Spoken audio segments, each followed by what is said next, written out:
Welcome to the Infuse Compassion podcast, hosted by me, Amy Quisenberry. And me, Mark Carpenter. We are on a mission to make this world a kinder place for us all by bringing healthier human connection to communities, families, and organizations of all types and sizes. Our goal is to create stronger relationships, more inspired teams, increased trust, and improved results.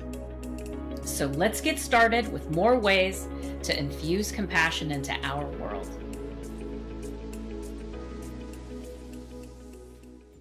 Welcome, Compassionators, to the next edition of the Infuse Compassion podcast. We have a different and a very special edition this time around.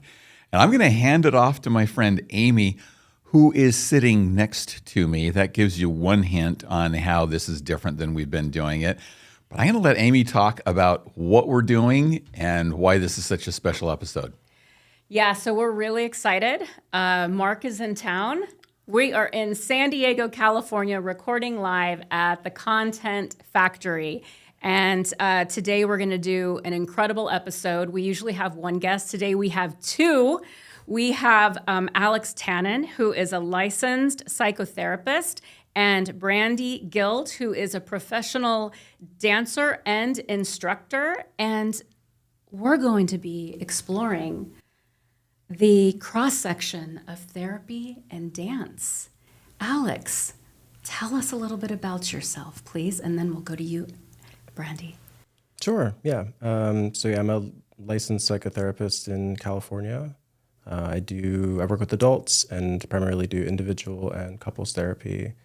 And most of my clients are from the queer community. It's kind of my specialty. Thank you. So I'm a professional partner dancer. I've competed professionally in ballroom, Latin, swing, and country. And I now specialize in a style of dance called West Coast swing. And one of its unique features is that we have a lot of contests that are all improv. So it's lead, follow, interact with your partner in real time. Nothing is scripted, not even the song choice. I love that. Yeah. That is so, and one of the things that Mark and I really aspire to is to have authentic, really present conversations with our guests. And that's what you just spoke about, like Yes. really being present. So I want to dive in with an initial question of what really inspired you to explore the connection between therapy and dance? Yeah, so in addition to being a therapist, I'm also a dancer. So I've been dancing since 2013, and I got involved with West Coast Swing a few years ago. Brandi is my primary teacher. And I started having these moments during her lessons where she would present some dance concept that I found immediately relatable to my work as a therapist, also my personal work. And this wasn't exactly intentional, but I found myself in my practice using kind of metaphors based in her lessons to articulate concepts in my practice. And they were really landing.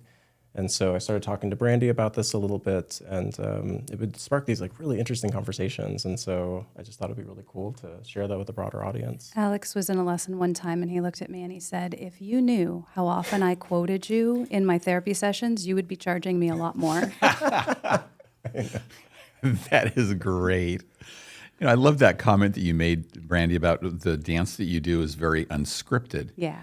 And it's very much, you got to figure it out in the moment with some kind of snap decisions.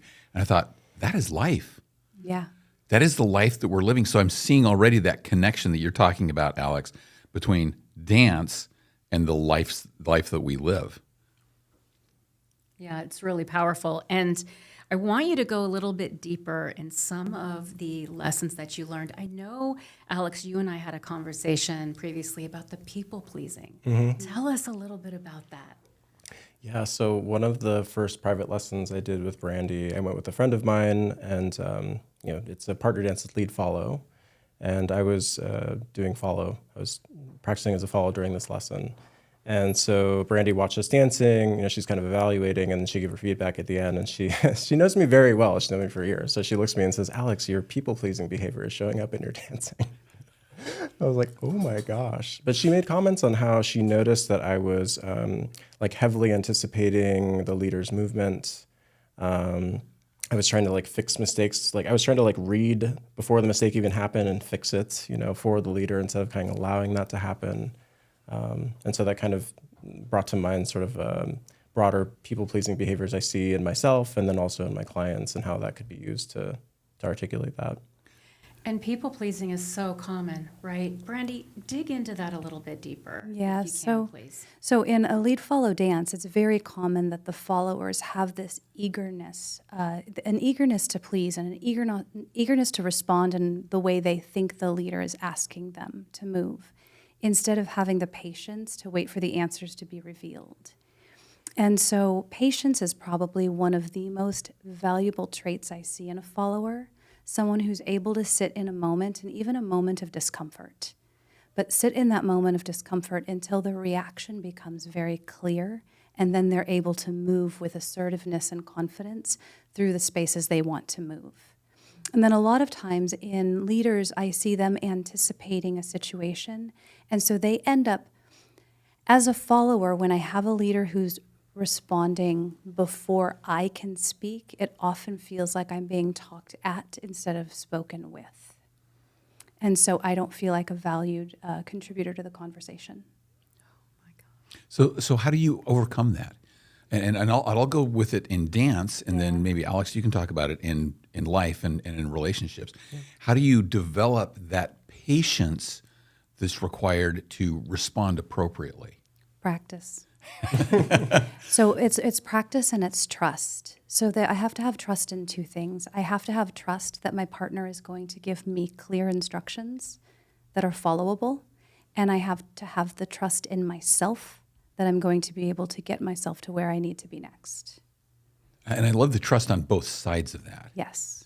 That not only trusting you as my partner, but trusting myself that I can respond appropriately, because I can see that getting in the way. So tag on to that from the therapy side. Sure. So people-pleasing behavior, it'll often show up in folks who feel like they can't present authentically for whatever reason. I need to adapt my behavior for your comfort because I'm responsible for your reactivity, rather than feeling like they can kind of present their perspectives and emotions authentically. It's important to do that skillfully, obviously, but there's often a fear around that, and it creates a sense of disconnection.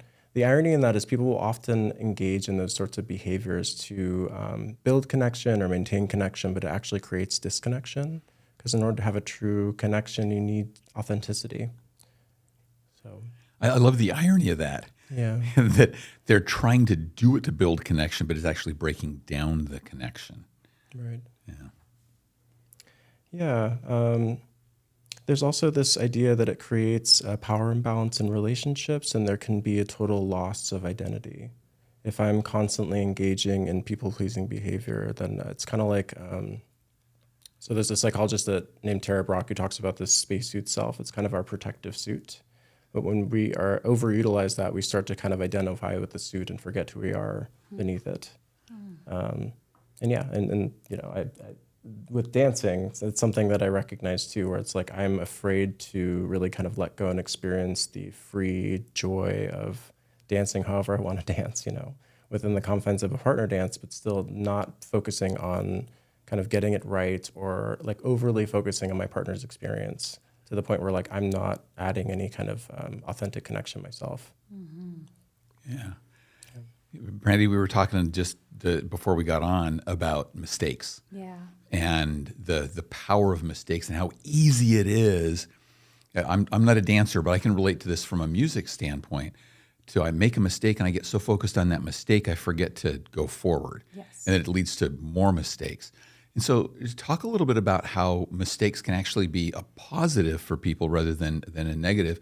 I'll have you talk about it in dance, and then maybe Alex can talk about it in the life application. Yeah, so when you make a mistake when you're dancing, that moment is gone and cannot be recovered, which means you can't go back. There's no rewind, there's no redo. The music is progressing. And so for my couples that I work with when I'm coaching them, I teach them that to recover from a mistake, you have to meet in the next moment instead of trying to fix what already happened, and that there's beauty in the recovery. And there's a strong trend on social media, you'll see random partner, random song dances, and those are mostly West Coast swing. And if you watch those dances, you'll see that our community celebrates the recovery. It's the moments where you're watching it start to go off the rails and you just have that moment of concern, and then the partnership recovers and communicates beautifully and creates something out of the chaos that existed a moment before. So I always say celebrate the recovery from whatever mistake you just made. I've had the pleasure of watching you dance. Alex shared some of your videos, and I was instantly in love with you. Oh, Just thank your you. style and your presence and your grace. And I want you to talk a little bit about, when I watched you, what I felt was liberation and empowerment. Can you talk a little bit about what it feels like to I can tell you know where I'm going. Yeah. Let's turn it to you to talk about it. Yeah. I thrive in a secure space. As an artist, I thrive with clear boundaries. I can be creative when I feel cared for and when I feel like I am in a protected space. And so the moments where I get to dance with some of my colleagues, that they are such incredible leaders that they create this boundaried space for me to move through however I want to move. So the mark of a great leader is that they give you clear direction, they create boundaried space, they set you up for success, and they let you thrive.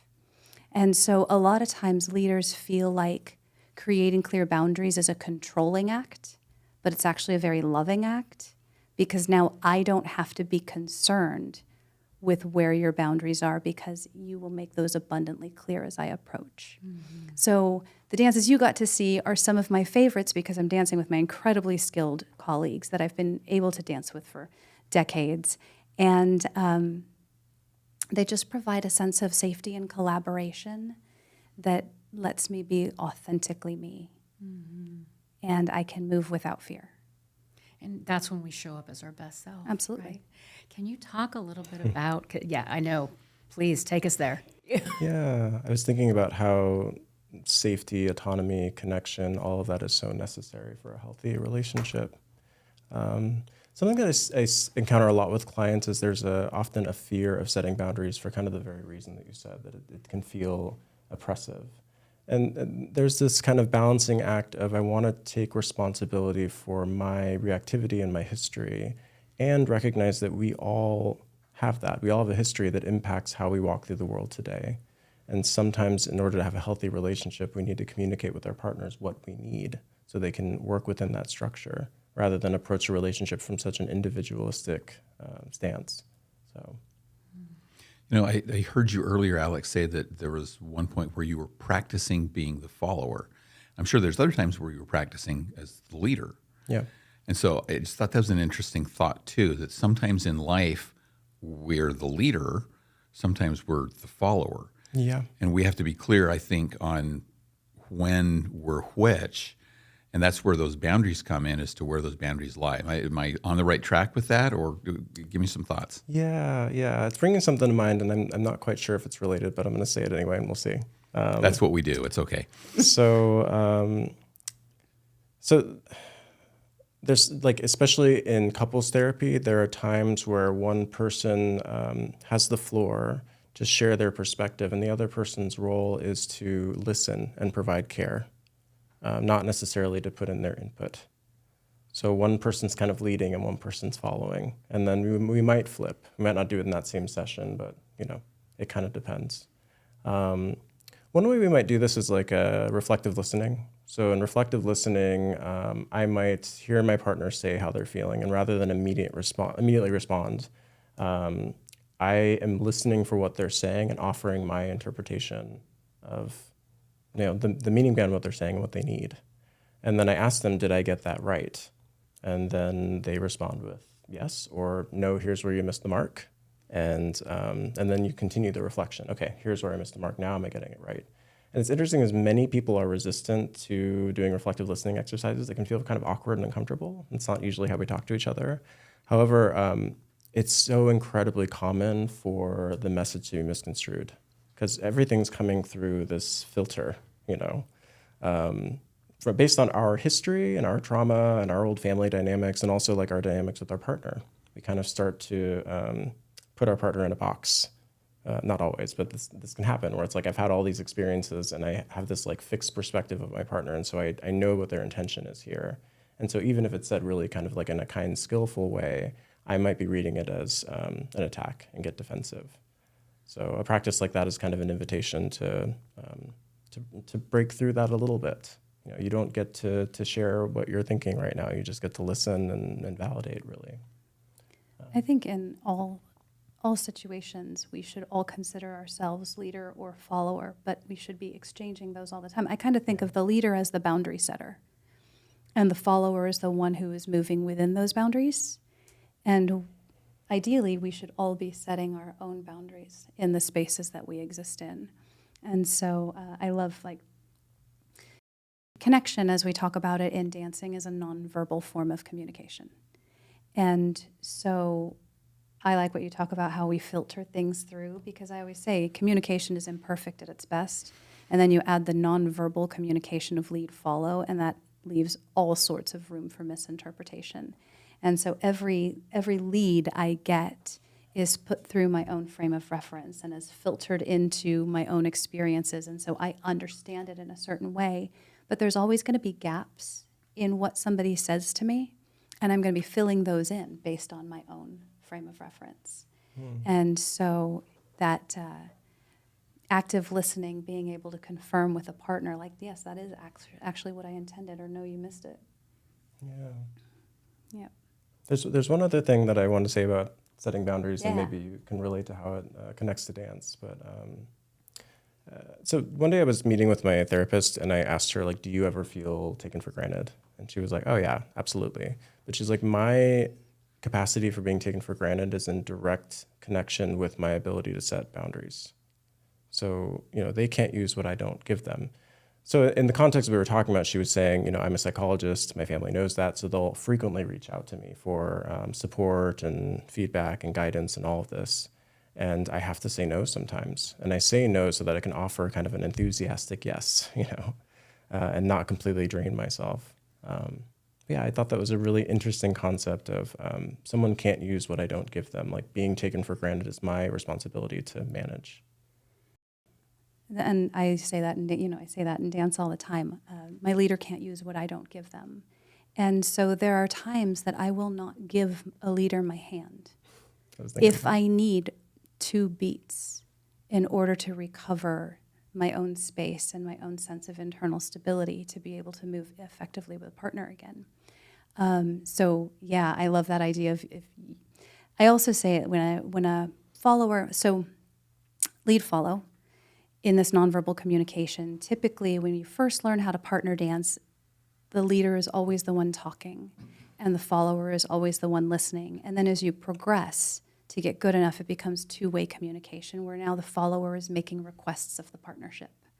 And so if I want to request more time in a particular moment during a dance, I give less strengthen the connection, which is an indicator to my partner. I'm not giving them the connection that they would normally get, so they can't yet act, and they have to wait for me.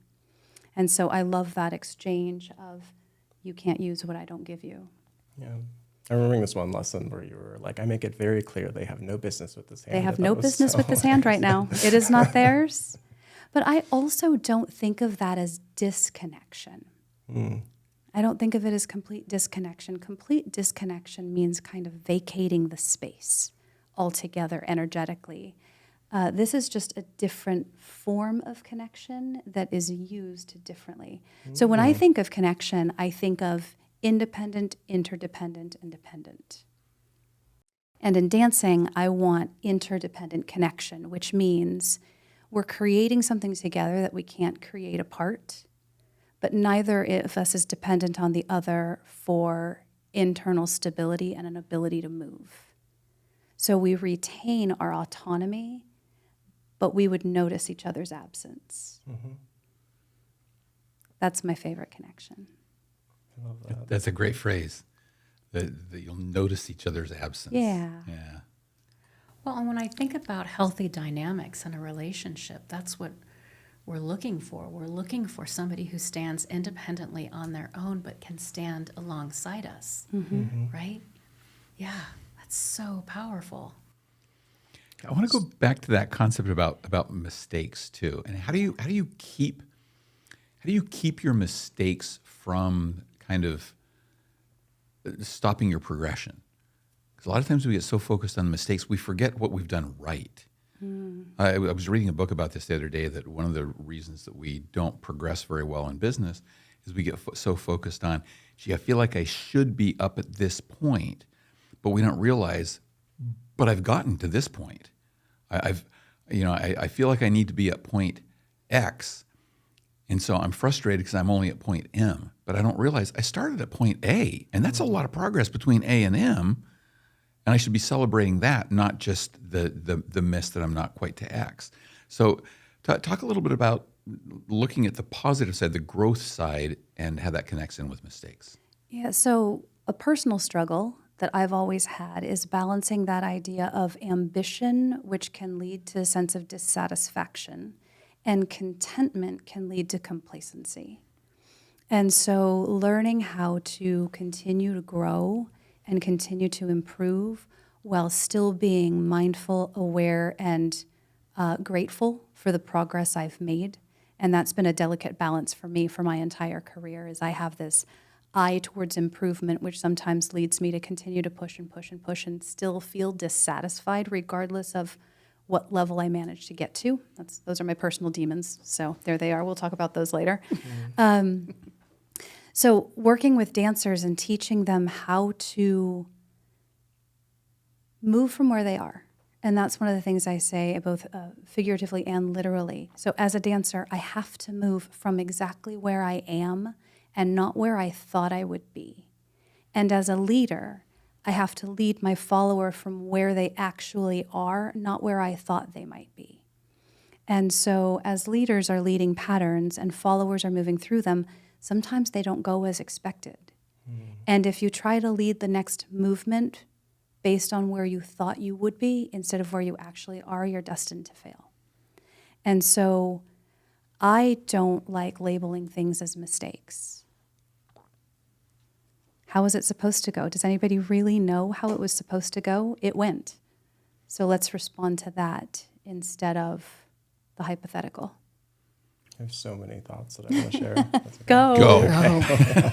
Share. So I was working with a couple at one point, and they were going through some financial struggles.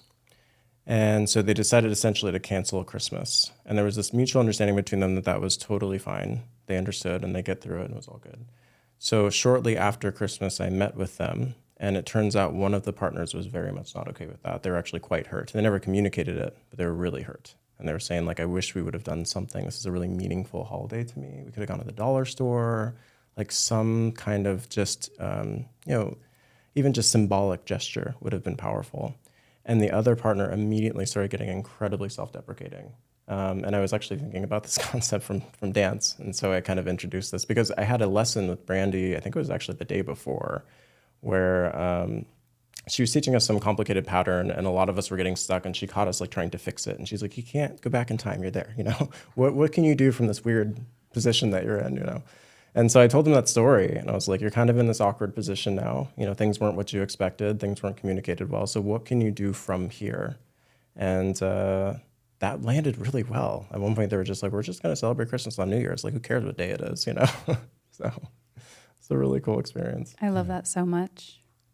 I love that. And the gift of just being present.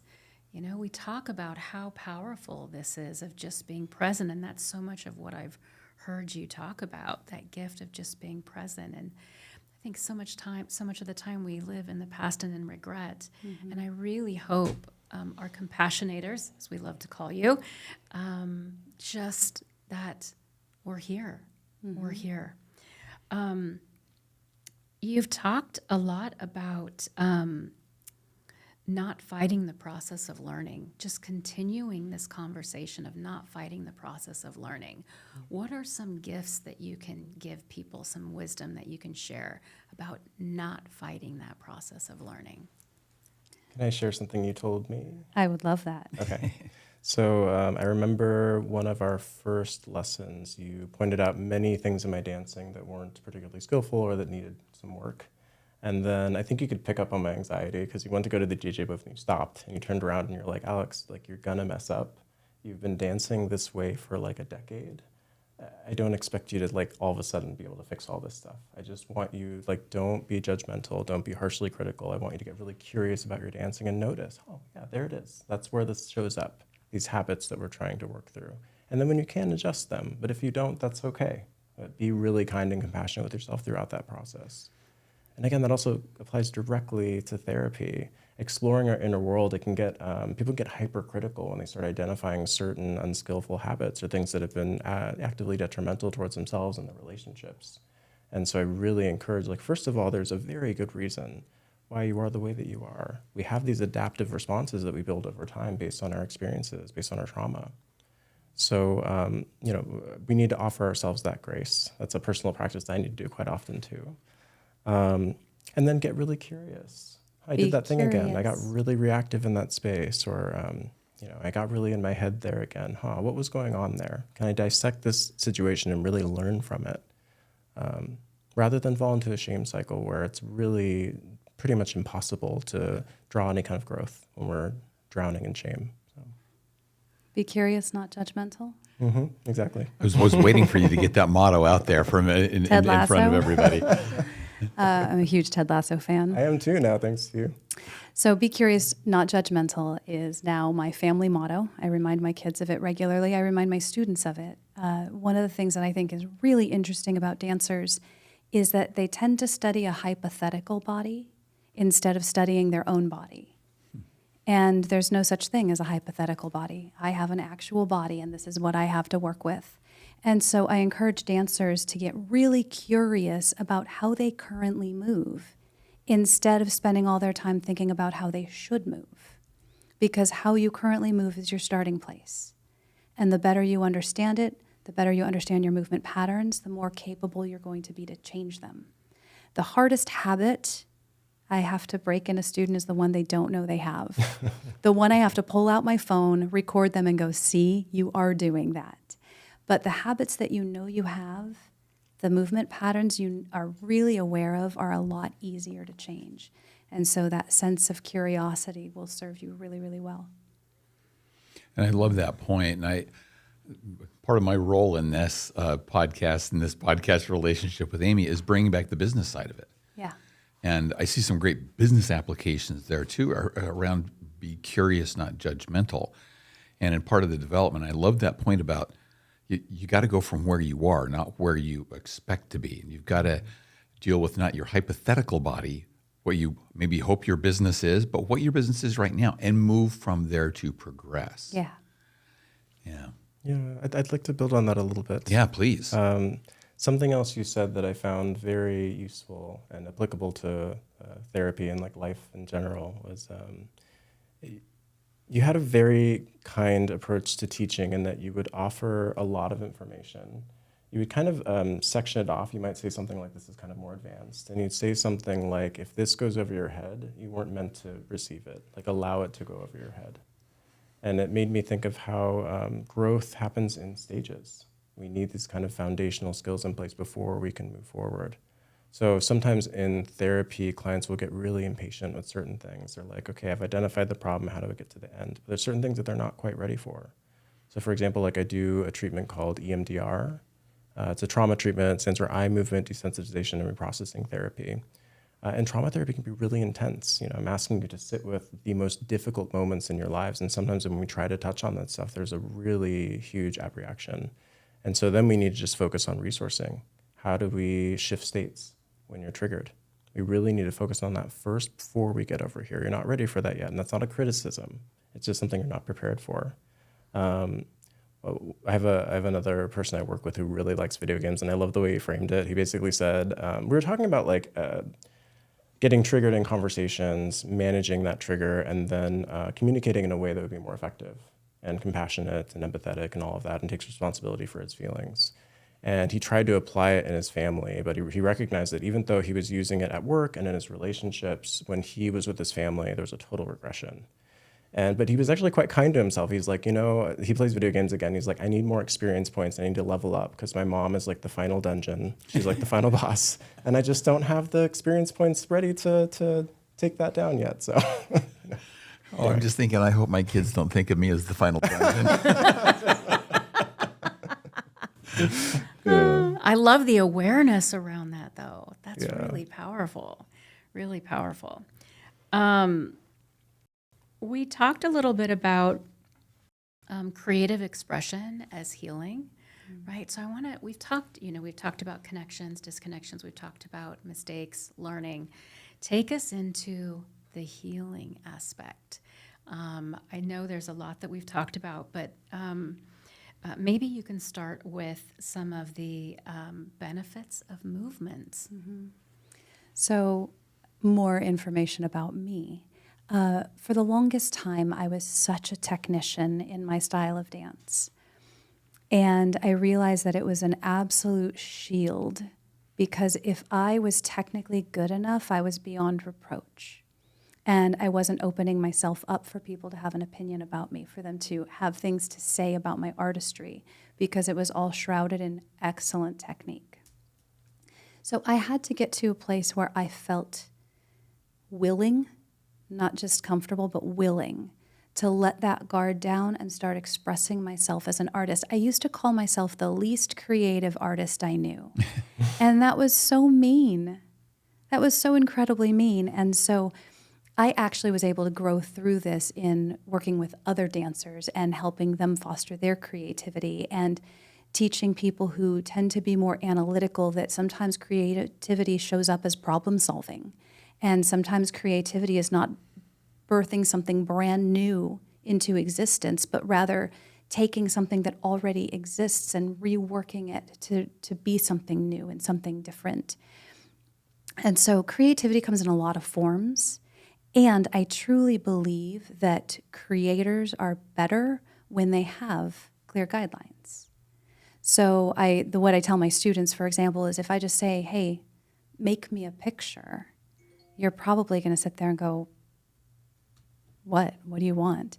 But if I gave you a pencil and a piece of paper and said, draw me a flower, you could draw whatever flower you want, but you at least now have guidance so that you can create confidently and know you're headed in a direction that's going to be appreciated. And we talked about this on our ride over, there's such compassion in the clarity. Yes. Right? Kind is clear. Clear is kind, excuse me, let's flip that. Clear is kind. I do want to say for a moment in the story that you just shared, your bravery in being vulnerable is really powerful, what you just shared. And I'm wondering, was there like a breakthrough of liberation, empowerment, something? Did you like feel yourself walk over the threshold with the realization, or, because it just sounds powerful to hear you talk about it. I would say I crawled over the threshold, kicking and screaming. And, so I've been dancing competitively for almost 30 years. And dancing is an interesting art form because the artist is also the medium of expression. So to have my art criticized is to have me criticized, and it's a very, very vulnerable thing. And so it got to, actually one of the epiphanies for me, and this was many years ago, my colleagues and we would play these really fun games of dance charades where we would mimic each other. And I realized nobody ever mimicked me because there was nothing, no real identifying unique features to my dancing. I was just very technically correct. And that realization was a rough one, where I realized I had to be willing to take some risks. I had to be willing to cultivate a style that was me, that was expressive of who I am as a person, and that people had the option to not like. So it was a slow evolution. Parenthood helped. know that probably sounds strange, but parenthood just really makes you look at yourself differently and come to terms with all of your demons, because if you don't, you're going to reproduce them in your offspring. It was a very, very slow process for me, and I couldn't tell you when that tipping point was. But I'm really happy I am where I am, and thank you for the acknowledgement. Yeah, absolutely. Yeah. So to relate that into kind of life. I mean, Brandi talked about it from a dancing standpoint, and I've got some ideas going, but I wanted to hear from Alex on this about how does that concept of getting out of the, getting into the creative, how does that help us in our life and in our relationships? Oh my gosh. I'm gonna get to that, but I want to share things that are cooking right now. The wheels were turning while you were talking. Cook away. So I said earlier that I primarily work with the queer community, and part of the reason is I'm a queer person myself, and my healing journey kind of mirrors a lot of others. There's a lot of reciprocity in healing too. I was thinking about just the many messages I got throughout my life that I'm absolutely unacceptable as I am. And there's a saying in the community where it's like, you come out of the closet and then you find it's like a multi-room house or something like that. There's a lot more closets that come out of. So I've kind of noticed how that's played itself out throughout my life. And that happened in dancing as well. Like I've always been a really anxious, shy, introverted person. I never thought I'd be a dancer. And one day I kind of got roped into it. My best friend kind of signed us up for classes, and I unexpectedly really enjoyed it, just because I'd never had an outlet like that to really kind of express myself and tap into something that I feel like I lost at a young age, this sort of pre-verbal, joyful experience. There's like healing that can happen in creative expression that goes beyond therapy.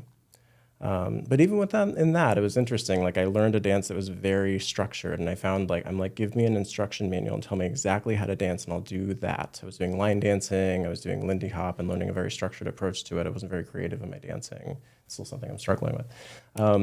But yeah, over time that's kind of evolved. But I recognize this was another room in the closet or whatever, where it's like, this is, now that I've kind of broken through this, it's like, okay, my fears of being rejected and judged and all of that are now showing up in my dancing. And it's an incredibly vulnerable space because I am out for everybody to see. And something else I've discovered too is that my internal world shows up in my body and shows up with my partners in dancing. The rigidity and the fear and the anticipating, the people pleasing. So yeah, it was a real opportunity to kind of confront some of those things. I'm so sorry. I forgot your original question. What was it? That's all right. I think I've forgotten my original question too. Gotcha. But it was really about how that creativity shows up in life, and that willingness to get. Brandi was talking about the very technical, staying to the technical shield is what I heard. Yes. That very technical shield. How does that relate to life and relationships, and even work relationships as well as personal relationships? Getting beyond that shield where creativity can actually open paths for us to be better, not just individually, but collectively. Yeah. I mean, I'll say that we definitely construct these sort of intellectual barriers. Yeah. And so it kind of prevents being authentic. I don't know. I'm trying to think of how to answer your question. It's okay, because I kind of just threw it at you, which is what I do. It's a really good question. I'm thinking of ways in which we can kind of connect with each other in a creative outlet. One thing that's coming to mind that is not an immediate answer to your question is what I noticed in coming to a dance class is that we're all kind of meeting each other as human beings. There's none of those defenses in play. So for many of the people that I met in dance classes over the years, I didn't find out what they did for work until a year later. There wasn't these sort of ego presentations, here's who I am and here's how I kind of protect myself. It was just we're here, awkward human beings trying to move our body and get weird. And it's kind of connecting the way that children connect. Mm-hmm. And so however that can be translated into workplaces, We'll let our listeners translate it for themselves. Yeah, one of the things that comes to mind is that as a follower, when we first learn how to dance, we tend to be very obedient. And we tend to, I always say, just check off a leader's to-do list. They give you the pattern and you just do the pattern as it's intended, and then you move on to the next pattern, and it feels like this sense of obedience. And it's not until you gain the confidence and the skill that you can still get exactly what your leader wants done, but you can do it in a way that's artistic and creative and expresses your version of it. And I think that translates really well into relationships and even into workplaces where I'm fulfilling my role as a spouse, as a parent, as a coworker, but I'm doing it in a way that expresses who I am as a human instead of just satisfying the requirements put out by someone else. Good. And that's really where I was going. A lot of times we have an idea of this is the right way to be, or the right way to do this certain job, or the right way to be in this role. And we restrict ourselves in that. We do it, I think, as a form of protection. Yeah. But if we can open ourselves up to what are the other possibilities, it opens us up for growth. We could talk all night long. Honestly, we could just, hang out here and not have this end, but, we all have to move on. Sadly, I want to hear from the both of you. Let's go ahead and start with you. How can people find you, Brandi? I have a website, brandyguild.com, Brandi with an I, and GUILD.com. You can also find me on Instagram, where you can see little snippets of my dancing, and my Instagram handle is my name, Brandi Guild. Perfect. Thank you. Yeah, you can find me on my website. It's alextannontherapy.com, ALEXTANON therapy.com. I'm also listed on Psychology Today and on a couple different sites for networking for therapists. One is called Alma, one is called Rula. Thank you. You want to ask the special question? Yeah, I love asking the special question. I'm going to let each of you answer this. We like to end with leaving our compassionators with one tip. One action they can take in the coming week to infuse compassion into the world. And that could be self-compassion or compassion for others, compassion for the universe. What's one tip that you'd like to give that you see as powerful and as a way for people to infuse compassion? Yeah. I think, I know that the more compassionate we are towards ourselves, that inevitably extends outward.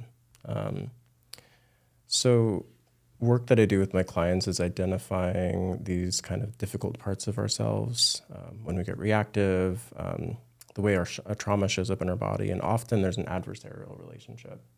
I remember when that really started to shift for me. I've always been kind of an anxious person, and one day my anxiety was like really intense, and I had a friend asking if there's one thing that you could change about you, what would it be?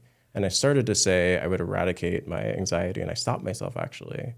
Because I had this realization that that's a part of me that I'm disowning. And in fact, it's kind of a wounded part of me that's calling for care and attention. And I am saying, F you, I don't want you here, So shifting that adversarial relationship with those challenging parts of ourselves. So one way we can do that functionally is if we're feeling kind of reactivity, first of all, it can be useful to kind of recognize the stories attached with that, but to really try to let that go and sink into the body and notice where this is showing up in our bodies. And then I might physically kind of put a hand, like my stress shows up here, and just kind of, I actually express gratitude, So, thank you for trying to keep me safe. I don't really need that right now. It's not helpful, but I really appreciate that. I know that you've been here with me forever, and that fear is trying to protect me. I don't need that protection right now. But yeah, again, creating this kind of collaborative relationship with the difficult parts of ourselves. So. That is so love beautiful. It. Oh my gosh. Such wisdom and grace in that. Thank you. Yeah. I'll be doing that this week. So mine is a little different, but I want to encourage everybody who's listening to, at some point this week, really consciously decide to move from where you are and figure out what that looks like in your life and in what role, whether it's at work, whether it's in a relationship, whether it's as a parent, whether it's at school. And don't judge where you are. Be curious about what got you there and be curious about where you're going to head next. Fantastic. Thank you. What do you think, Amy? Oh my goodness. You know what? Another one for the books. I want to say thank you to our guests. Thank you, Mark, for flying into San Diego. And Compassionators, thank you so much for showing up for another episode. We will see you next time. And don't forget to always infuse compassion into the world. All right? Thanks, folks. Thank you for joining us for this episode of the Infuse Compassion podcast. If you enjoyed the conversation, please share a review and like the podcast so other Compassionators can join us. Until next time, let's all do something each day to infuse compassion into the world. For more information on our guests, see the show notes. For more information on Mark and Amy, go to infusecompassion.com.